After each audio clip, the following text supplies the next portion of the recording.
Agent France press reporter Dave Clark was going to, and I'll asking Assistant Secretary for Near Eastern Affairs Stuart Jones why our government criticizes the conduct of the Iranian elections but not Saudi Arabia's. Now, in Iran, there is a pre-screening process by which you need to be cleared essentially to be a candidate, and that's obviously a limit on democracy. So there isn't going to be a Baha'i president.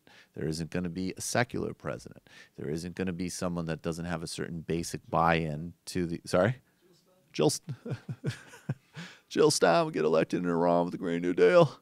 There is a... But that said, within that limited context, other than in 2009 with the Green Movement and the notion that Ahmadinejad's election was a fraud, was fraudulent, the last couple of elections have seen the victory and re-election of President Hassan Rouhani. It's seen not a left, but certainly a reformist tilt in Iranian politics, both in terms of domestic, environmental policy in Iran, as well as obviously in terms of this nuclear deal, which is probably the greatest accomplishment of the international community, certainly in the last decade. Now, and of course, Iran still has many human rights problems and all the rest of it. But if we're talking on a human rights level, the Saudi monarchy, which still beheads people in public, which has a form of truly vicious gender apartheid, which has guest workers that are treated like slaves, which operates in this kind of horrific hybrid of medieval cruelty and massive profits from the oil economy. How is it that we're so soft and love the Saudis, but so quick to condemn Iran? And, you know, Stuart Jones, of Assistant Secretary of State for Near Eastern Affairs, is asked this by Dave Clark. And before we get to the, is this the real, this is the regular version, and then we have a slightly Lecca-sized version that we'll get to. But let's listen to him stumble through this first. Well, you were over there. The secretary criticized the conduct of the Iranian elections and Iran's record on democracy. He did so standing next to Saudi officials. How do you characterize Saudi Arabia's commitment to democracy? And does the administration believe that democracy is a buffer or barrier or against extremism? I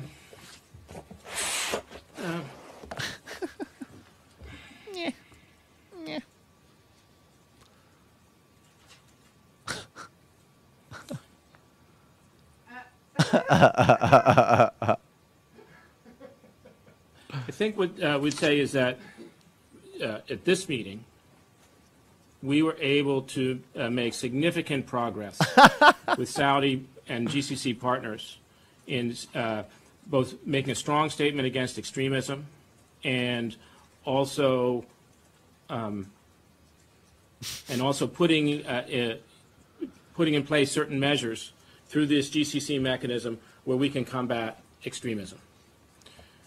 Clearly, one source of extremism, one terrorism threat is coming from Iran. And that's coming from a part of the Iranian apparatus that is not at all responsive to its electorate. I see. Okay, thanks. Okay, a lot to pull apart there. One, I don't know if media training is not going to help that guy, so let's just set that aside.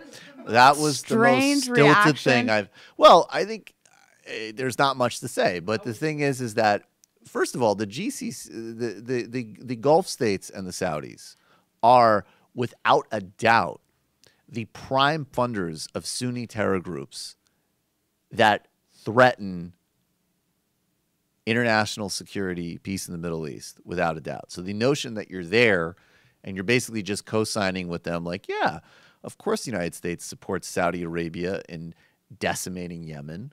We'll hold a giant orb in the fight against terror, but we're not going to mention that you are the primary ideological and military funders of terror in the Middle East and across Asia, in fact. Should have just held up a picture of the orb.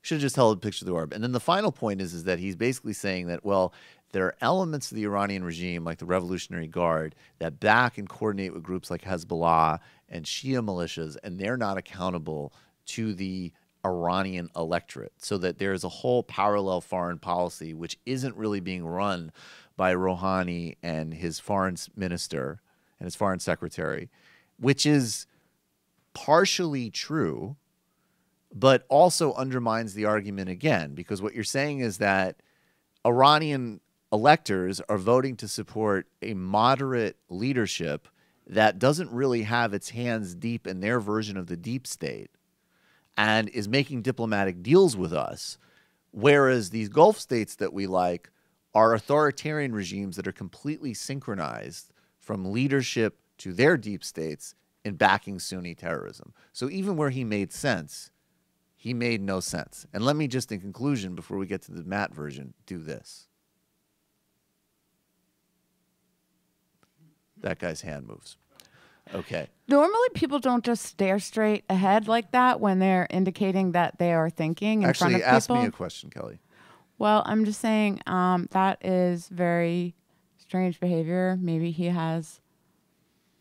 I'm not going to diagnose Can someone ask me a question, please? How would you characterize Saudi Arabia's commitment to democracy? You got to do it for like 45 seconds, So Michael. I've done an edit of this video with where we can judge the time in the unit of time that I most like, which is David Cameron tune. Oh, please. I miss David Cameron tune time. Yes, please. Does the administration believe that democracy is a buffer or barrier or against extremism?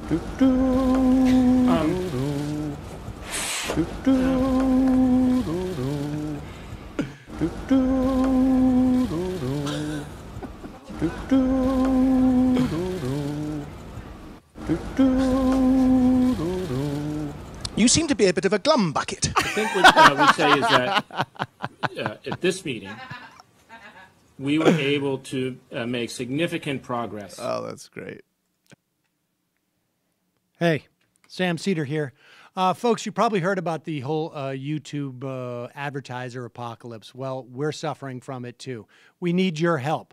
If you want to keep this show alive, you want us to be able to still put out clips on a regular basis, head over to our Patreon page. Here's the link right here or down below there. And just give us a couple bucks a month and support this program. Really appreciate it.